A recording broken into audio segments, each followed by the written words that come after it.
got a 395 that's noisy while running. I'll probably stick that clip in front of this clip, and I'm doing a comparison of flywheel and piston bearing movement with an old 266 that runs good, but it makes a little tiny bit of noise. But I'm going to compare them here.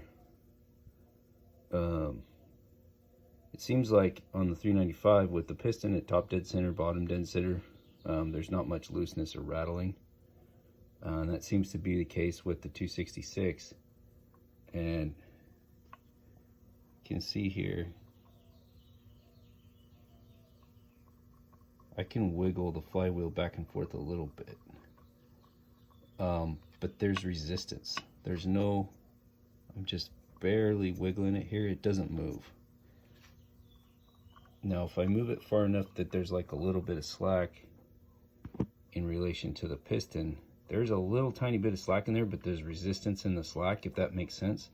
So I think that the slack is in the piston ring lands and maybe the piston bearing, something like that, piston pin. But if we come over here to 395, looks like we're pretty close to the bottom, halfway right there. We have this definite slop.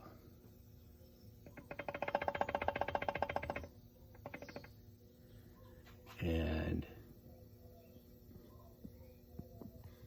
see if we can get it's just completely sloppy and loose in there. And we get no movement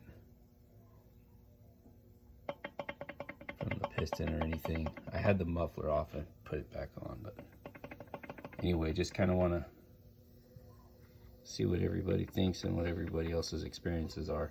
This is a really old 395.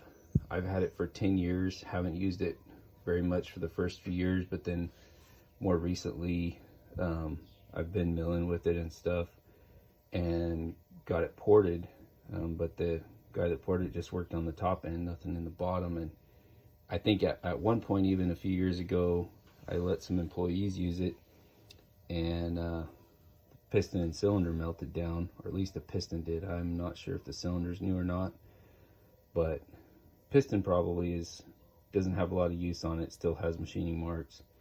And the porter put new rings in it recently, but I think that big end bearing down there on the crank has been through a long hard life, and I think it's done.